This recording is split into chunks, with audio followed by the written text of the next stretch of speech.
Okay. So what we have seen that two things are very important. Obviously, position and momentum.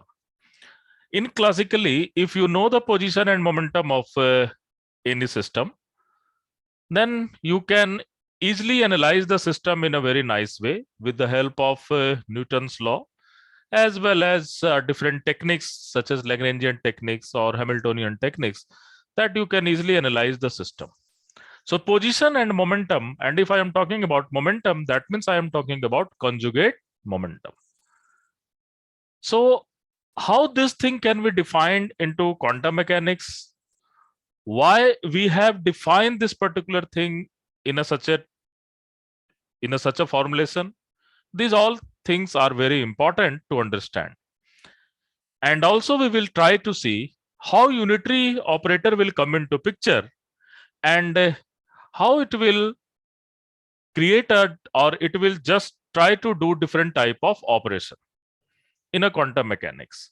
So let's try to do each thing step by step. This is very interesting and very conceptual as well as mathematical too. So let's try to go for this.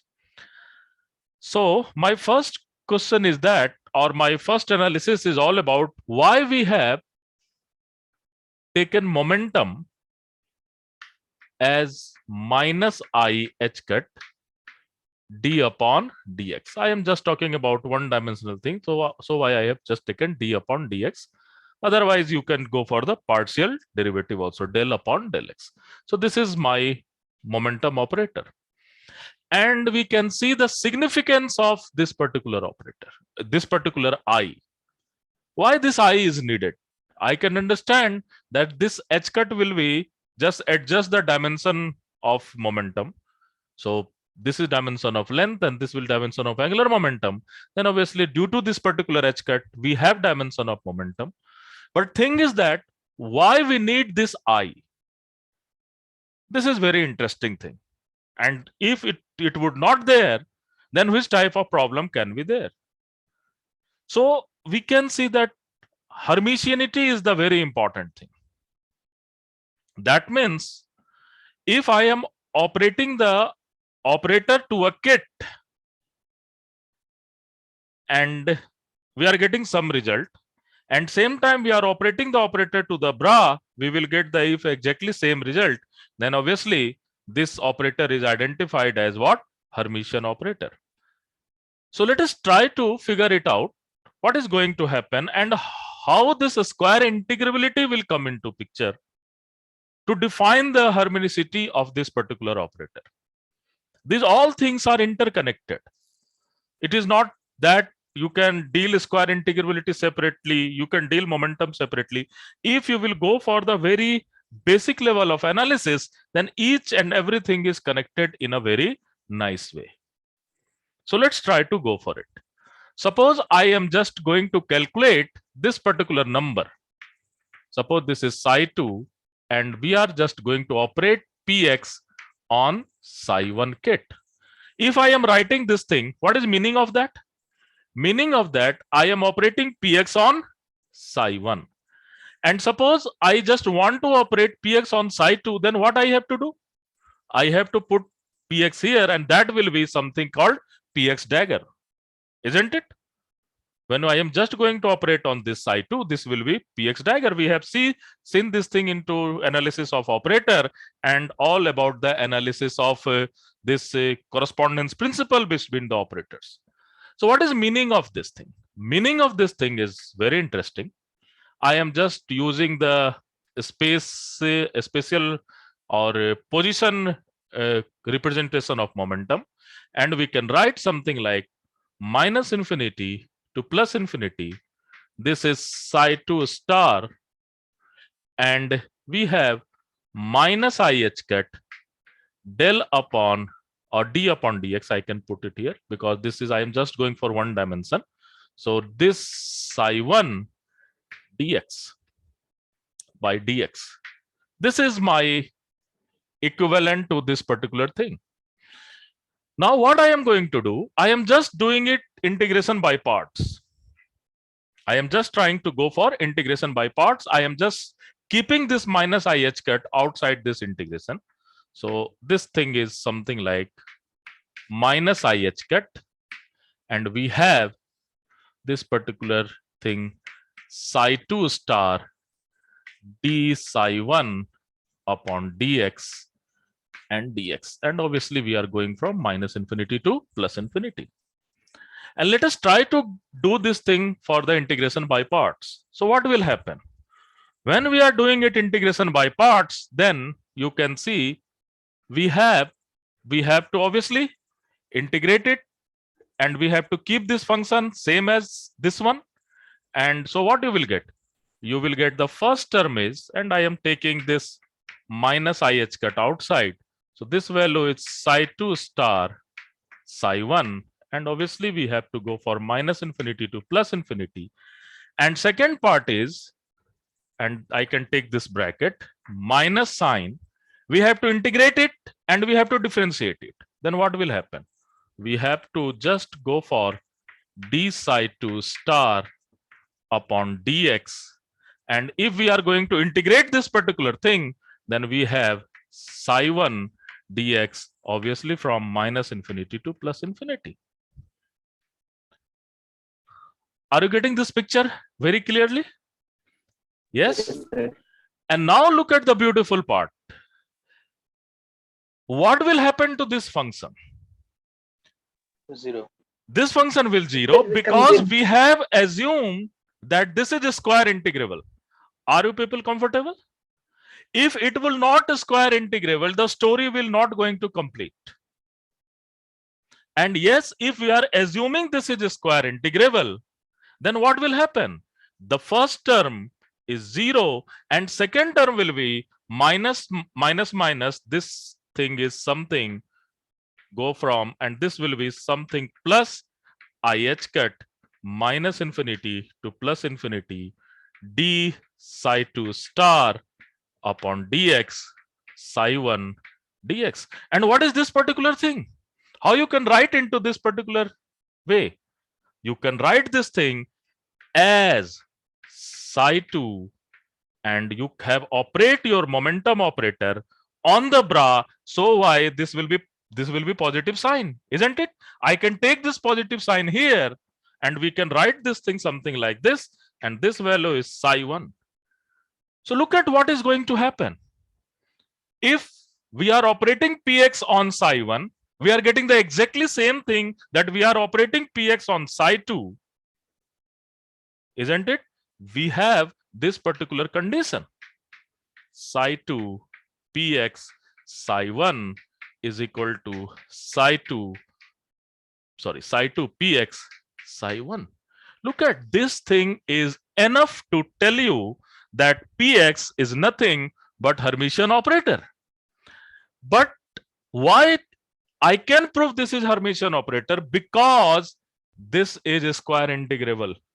If it would not a square integrable, then obviously we cannot have any conclusion.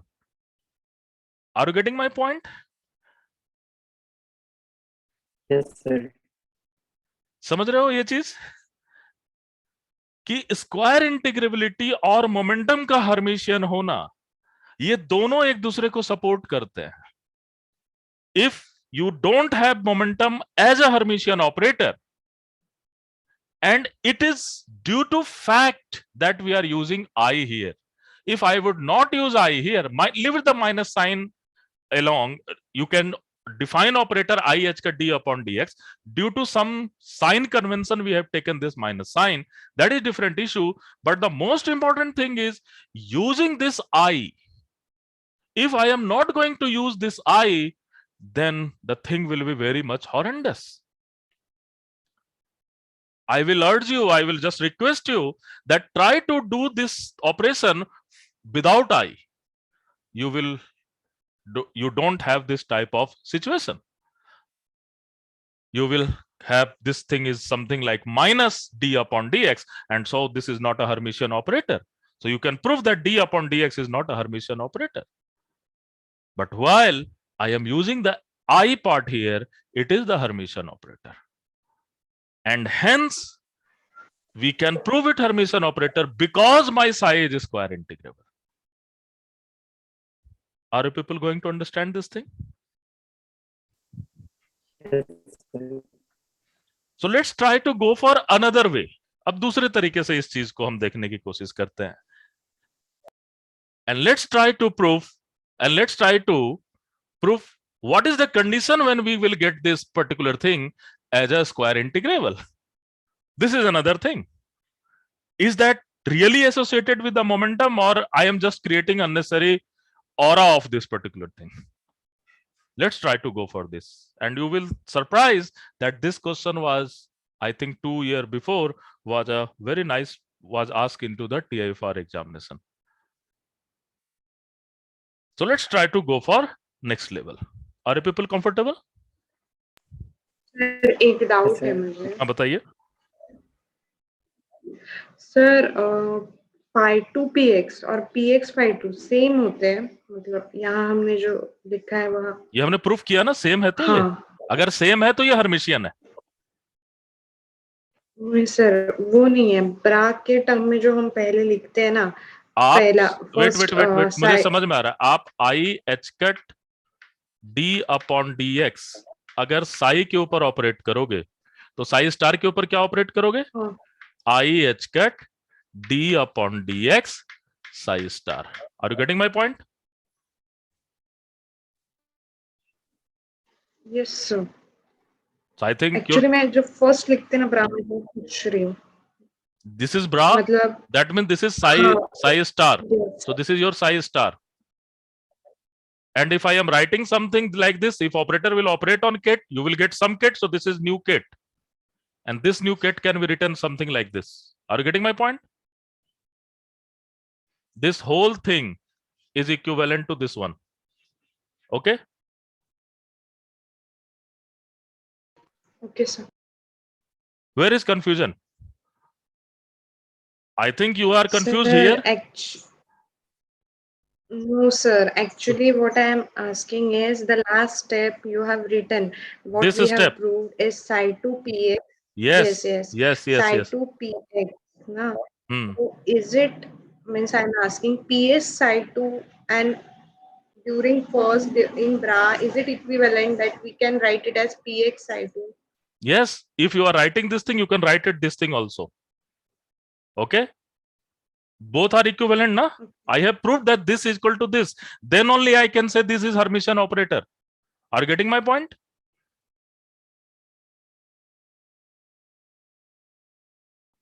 Yes, sir. Clear. Okay? Unless suppose I will get some minus sign here, then P is not Hermitian. Are you getting my point? Suppose you are operating kit on some kit and then you are operating bra. Okay? Or you are operating the operator on a bra first and then you are operating the kit. If you will get the same thing, then only your operator is Hermitian. So here we have just proved it. I have operated px first on kit and then I impose bra, and that is the same thing that I am imposing px on the bra and then I am operating the kit. Okay, that is same thing, and this is the condition Yes, of Hermitian operator. Okay, so Okay, here sir. the Hermitian adjoint is the same thing. Okay, now look at here. Now look at the next step. Okay,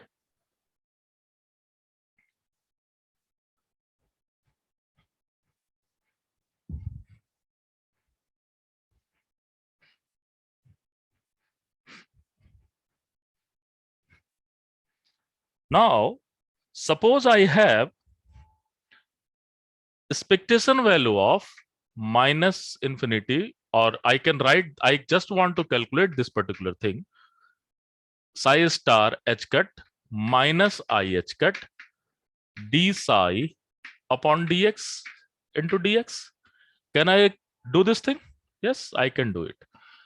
Is that it is equivalent to going this particular thing as minus something like I h cut d psi star upon dx psi dx from minus infinity to plus infinity.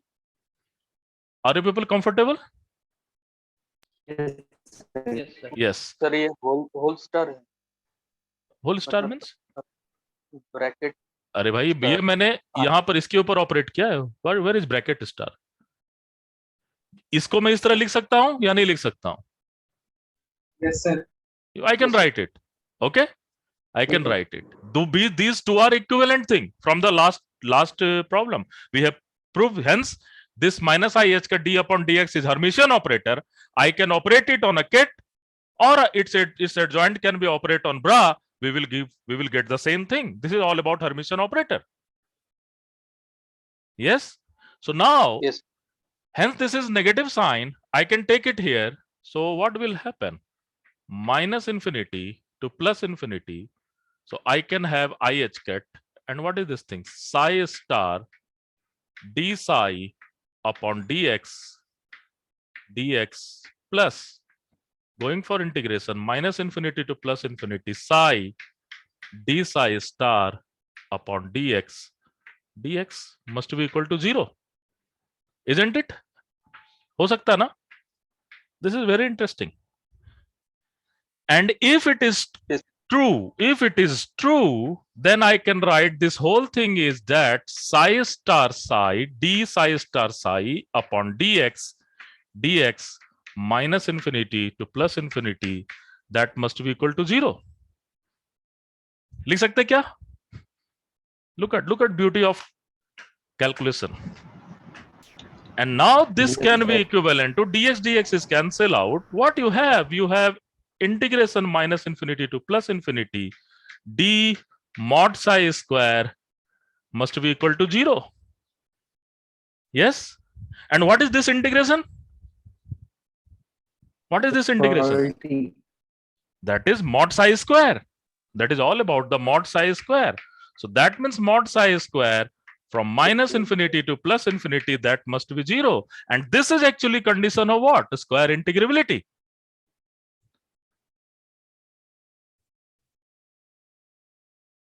Yes, sir. Last में हमने क्या proof किया था? Last वाला जो हमारे पास proof था, हमने ये देखा, hence my wave function is square integrable. Then I can prove my momentum operator is something called Hermitian operator. But here I am using reverse thing. Hence, my momentum is basically Hermitian operator. Then I can prove my mod psi square is nothing but square integrable, or psi is nothing but the square integrable. That will decay to the plus infinity and minus infinity up to 0. So what is conclusion? The conclusion is that we have defined momentum operator in such a way. We have defined momentum operator such a way such that it will become Hermitian, and it will become Hermitian only in a case if my psi is square integrable. And reverse is also true. Hence, my momentum operator is Hermitian. Then I can prove my psi is also square integrable. So why we have used this particular I in our calculation? Are you people comfortable? Yes, sir. Anna? So this is first thing I just want to address into this class. Let's go for next next level of understanding of operators. यहाँ तक clear है ये?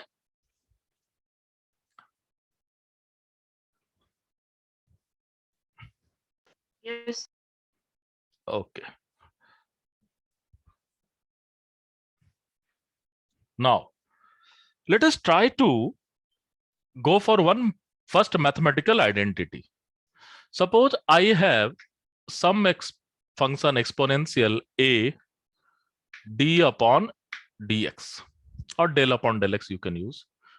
And if I am going to apply on some psi x, what will happen? What will happen to this one? Psi plus A.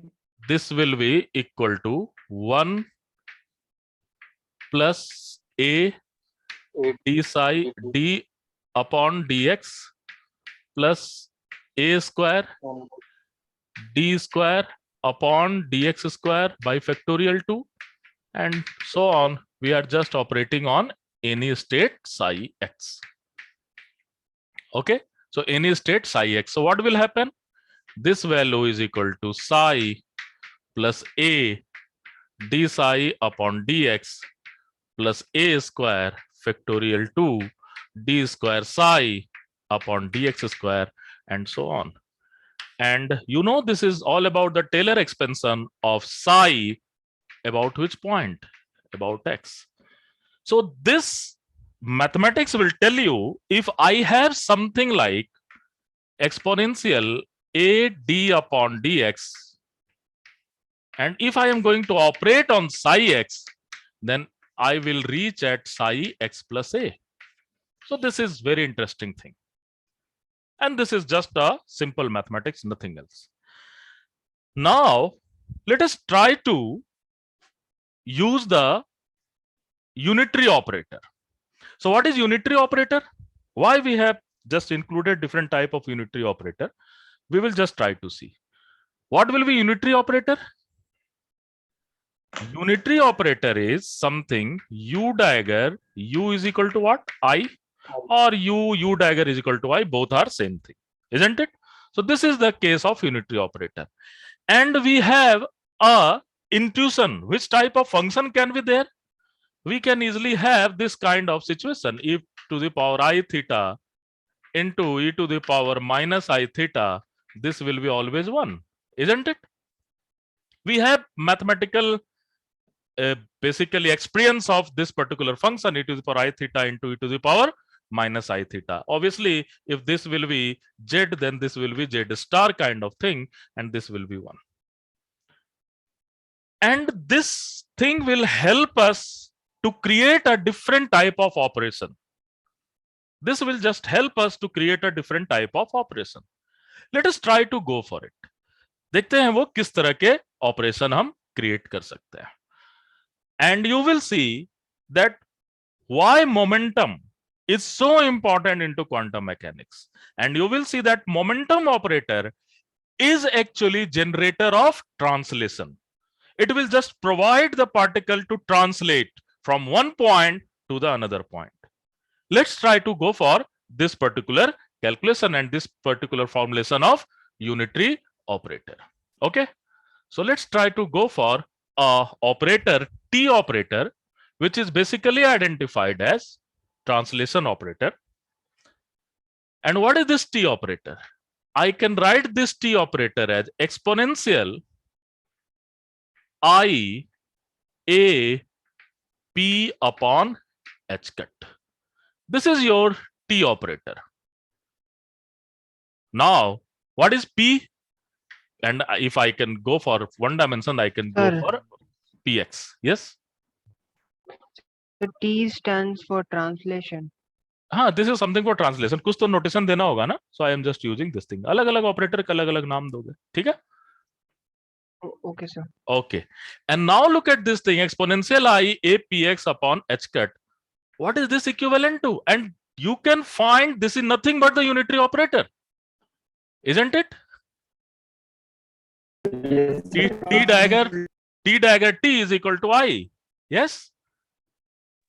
Yes. Because this will be P dagger is equal to P, and A I can say that's some real number. So you can easily have T dagger is equal T dagger T is equal to I. And now look at what is this particular operator. This operator is something I A upon H cut. And what will happen? This will be minus I H cut del upon del X.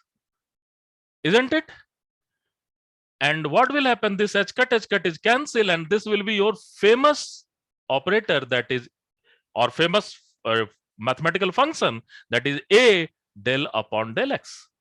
And obviously, if you are operating it on psi X, what you will get? You will get that psi X plus A. And now look at this. A is the parameter. If I just want to translate my particle from X is equal to 0 to some X is equal to A, what I have to do? I have to use this operator.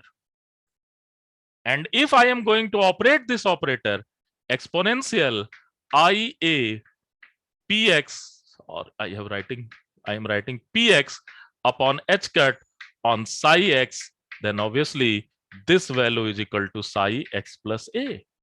I have wave function at the point, I have just a particular wave function and it is just going to translate at something x plus a. Isn't it? And now look at the beauty of this mathematical thing, that in spite of we don't have we don't have time operator. Unfortunately, in quantum mechanics, it is very difficult to formulate the time operator. But yes, in spite of that, we don't have any time operator. We can create one unitary operator which can translate my system, or which can translate my wave function at time t is equal to 0. So t is equal to some time t. Look at this thing, how we can go for it. So look at this mathematics. This is position. So this is also position. Yes. And this is also position. Are you people happy? Yes, sir. Now look at one unitary operator, and we are just going to make it exponential minus I t naught Hamiltonian upon h cut. And what is this Hamiltonian? We have already defined from the Schrodinger wave equation that this Hamiltonian is nothing but I h cut d upon dt. Yes? Can I write something like this? Yes, sir. And you can say this is again a Hermitian operator. This is again a unitary operator, because h dagger is equal to h, and this I will convert to minus I. So yes, this is unitary operator. U dagger u is equal to I. And now you can see, if I am going to put this particular h in this form, what I will get? I will get exp minus I t naught, and I have I h cut d upon dt by h cut, and this h cut is cancelled. I into I is minus 1, minus minus is plus 1, and this value is exponential, and you have t naught d upon dt. So what will happen when this operator is going to operate on some psi t? So what will happen? Exponential t naught d upon dt. I am just going to operate on some psi t. What will happen? What you will get? You will get some psi t plus t naught. Yes? Some psi t plus t naught. And here you have also privilege. Here you have also privilege, at least mathematically, that you can go into time reversal. If I will put this thing as a plus sign, yes? If I will put this thing as a plus sign, then obviously this will be something t minus t naught. So you can go backward also, if you can do, at least in term of mathematics. So look at. So what you have momentum as a generator of linear translation. You have Hamiltonian as a generator of time or translation in a time. What will happen to next to the your state? And we can see that we can make n number of such a operator.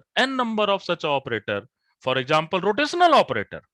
We will see in the angular momentum topic that we can create a rotational operator which will just try to rotate the particle with some particular angle, either in clockwise or anti-clockwise, depends on this particular sign. So what will be generator into angle? If I want to translate the particle into angle, or I just want to shift the particle from theta to next theta plus delta theta, what I have to use? How I will do it? Obviously, that will be angular momentum will come into picture, and we will see that we can again create some type of unitary operator. So it's a wonderful thing you can see. And this thing is because, and angular momentum is nothing, but this thing is combination of position and momentum. Isn't it? So beautiful part is that if you know all the property and all the basic nature of momentum and position is very simple operator in a Schrodinger notation. But if you can define momentum in a very appropriate way, you can define angular momentum, you can define another physical quantity, because we can see classically the physical quantity is nothing but the mixture of some position and momentum in general. Even angular momentum is also nothing but r cross p. Even your Hamiltonian is also something function of position and momentum. And it is different thing that yes, time can come into picture, because energy and time are in the Fourier space to each other. Same as the momentum and position are in the Fourier space, in the inverse Fourier space to each other. Same as the energy and time. So you can see the beautiful symmetry of different type of physical quantity. Mainly they are in canonical in nature. Are you people going to appreciate this thing? Sir ये last वाला जो statement आपने बताया Fourier transform sir एक बार sorry, last वाला क्या बताया sir? ये जो generator always sir Fourier transform ये सर हाँ, oh, you can see. अब क्यों है? That is because we have to satisfy the thing dimensionally also, ना? Yes sir. Your nature is so beautifully designed. ये मैं और आप नहीं कर रहे हैं, आपका नेचर इतना ब्यूटीफुली डिजाइंड है. आप क्या कर सकते हो? कुछ नहीं कर सकते हो. आपको उस ब्यूटीफुल डिजाइन सिमेट्री को समझना है. That is the most important thing. Look at this thing, this h cut, and you can see this particular big thing, the dimension of h cut. If dimension of h cut will be not a dimension of angular momentum, and if I am talking about the dimension of angular momentum, that means it will include both position and momentum. And look at here, a is the dimension of length, p is the dimension of momentum, and this is dimensionless. So these operators have to be dimensionless. And similarly, here you can also see this particular thing. H is dimension of energy, T is dimension of time or second, and this two thing will be matched with the dimension of this particular H cut. So this dimensionality is very important, because I have to create this thing as a unitary operator. Are you getting my point? The symmetry of your nature is wonderful. And yes, for the angular momentum, what is your conjugate variable? Angle. And angular momentum have itself dimension of h cut, so angle is dimensionless. And you can again create some type of particular unitary operator which can generate something, and which can generate rotation actually.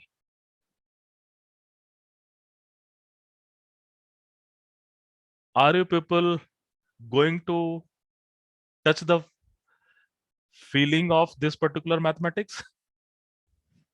Sir, unitary operator is always has to be dimensionless.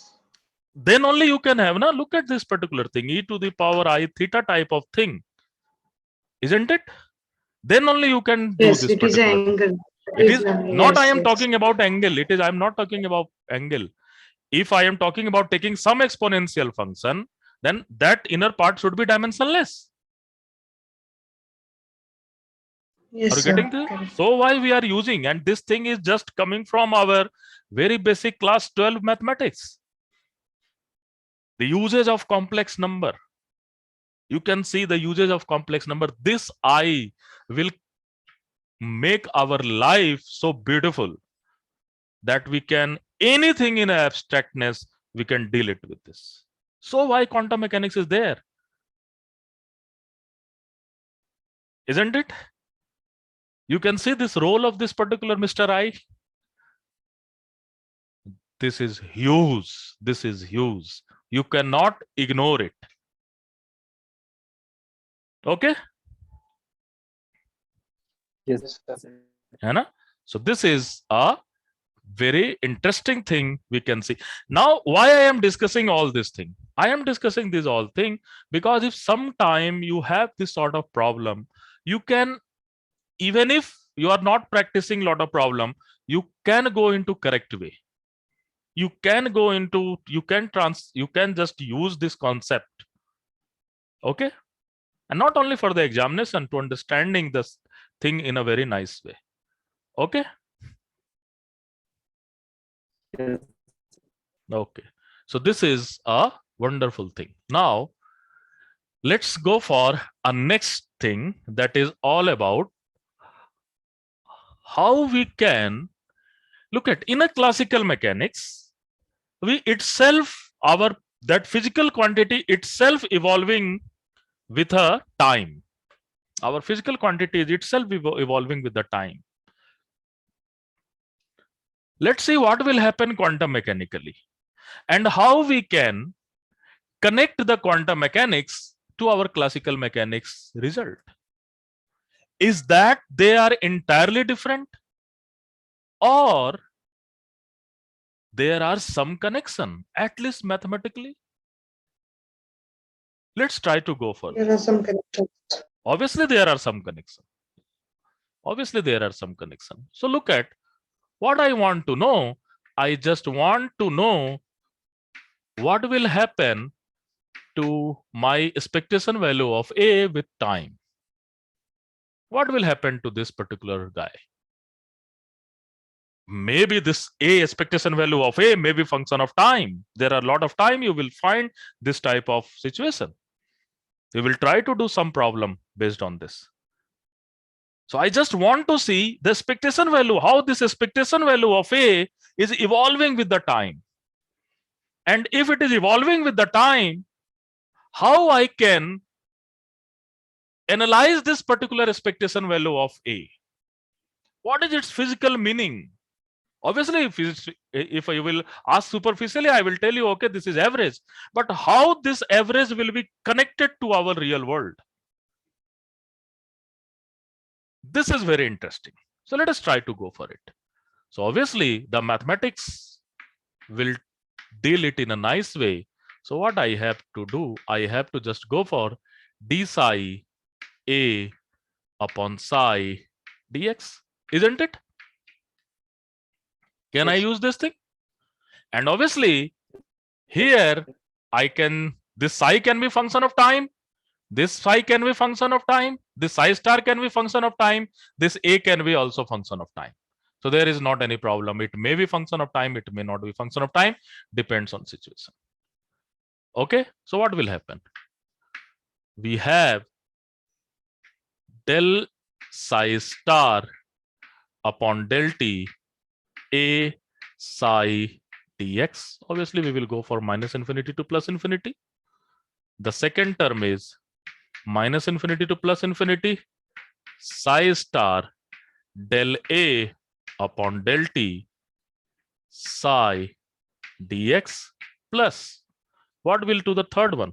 The third one I can write psi star A del psi upon del t dx minus infinity to plus infinity. What is this thing? This guy is nothing but the expectation value of del A upon del t. Yes? Yes. Okay. And now you can see, what will be del psi star upon del t.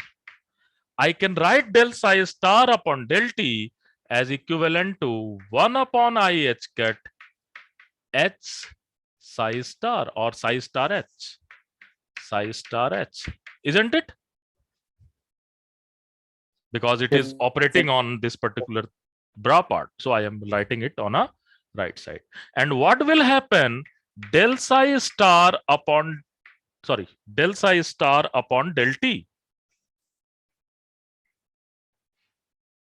You have del psi star upon del t is nothing, but that value is 1 upon minus I h cat h del psi upon del t. Del psi upon del t is that 1 upon minus I h cut h psi. And now I can put this thing here, and I can put this thing here. I have one very beautiful condition, and you can surprise that this thing is dA upon dt is equal to nothing but 1 upon IH cut. You have AH plus, and obviously average value of AH, and you can just verify this thing. I am just writing the final result. So this thing will be del A upon del T. Look at this particular thing. And now if we can remember our classical mechanics thing, then what we have for the classical mechanics? We have exactly same type of formulation for the classical mechanics, and this is basically identified as Ehrenfest theorem. What is this particular thing? We are just trying to calculate how we can go for expectation value of the total time derivative with the expectation value of A with T. And look at, and this thing is nothing but the commutation. And this thing is, if I am writing AH, commutation means AH minus HA. Okay. And in the classical mechanics, if you are going to see the particular picture, what will be this thing? You will see that there is dA upon dt is equal to something A and H, and you have plus del A upon del T. And what is this particular thing? This particular thing is nothing but the Poisson bracket.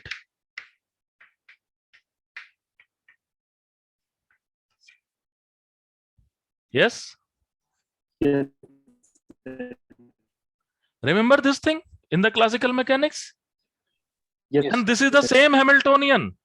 So from here, we can easily conclude that my Poisson bracket of this Poisson bracket is nothing but 1 upon IH cut of the quantum mechanical bracket, isn't it?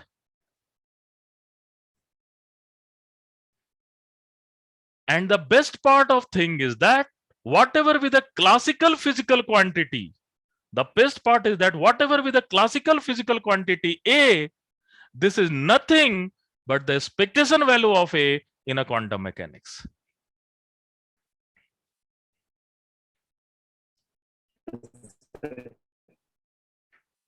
Are you getting this thing? Yes. This is so exciting. There is connection between classical mechanics and quantum mechanics. You are doing the experiment again and again, again and again, again and again into quantum mechanics. You will find the average value of that particular experiment, and that average value will be exactly matched with the basic classical result. And here we can just have this particular thing, and this is very interesting relationship between commutation and Poisson bracket. If I am talking about Poisson bracket, that means we are talking about del A upon del X, del B upon del PX minus del A upon del PX into del B upon del X. So this is all about your Poisson bracket, and here this will be something like operator, and IH cut will compensate these two things. Are you getting my point? Yes, sir. And the beautiful part of this particular thing is here that when your function is going to conserve, when this expectation value of A is going to conserve,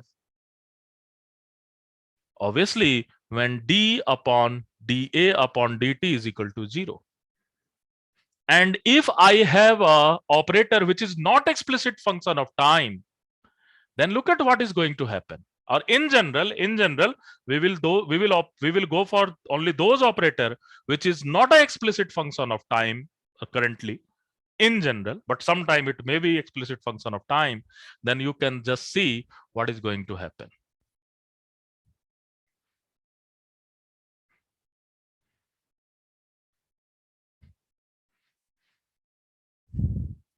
So what you have, suppose I have del A upon del T is equal to 0, then I have dA upon dt is equal to expectation, and I can take 1 upon IH cut AH. And this will be 0 when A is going to commute with H. dA upon dt is equal to 0. That means A is going to commute with H. And when A is going to commute with H, that means A is conserved quantity. And we can easily find the eigenstate of A and H simultaneously. We can measure A and H simultaneously. Isn't it? So look at Yes. how this classical picture, the commutation, the Poisson bracket and commutation is just going to attach to each other. And again, here I will come into very nice way. If I would be not there, you cannot write this thing. Why? Because you have already defined your Hamiltonian operator is IH cut d upon dt in a time representation. Sir, Yes. sir, can you repeat why del A upon del T is 0? I just missed that. Because if it is 0, I am saying it is not always 0. If it is 0,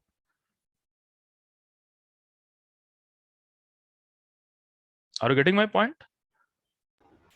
Yes, sir, yes. I just want to say what will happen when this is conserved. Expectation value of A is conserved. That means this whole thing must be 0, isn't it? Okay. But if A is not explicit function of time, then this will be separately 0.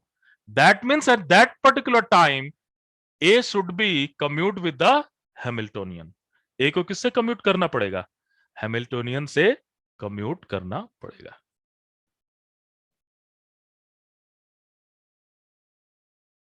Yes?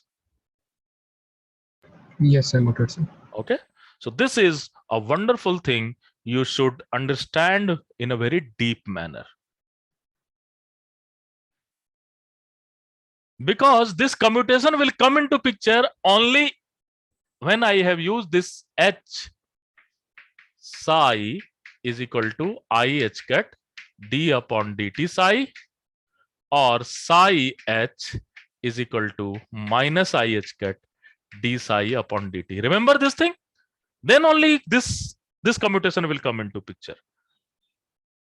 Otherwise, it is very difficult to correlate the relationship. So it is not that you can do quantum mechanics in a very black and white form. Already I have told you, already I have discussed in a different platform that you cannot go classical to quantum in a very black and white form. You have to just cross this particular gray area.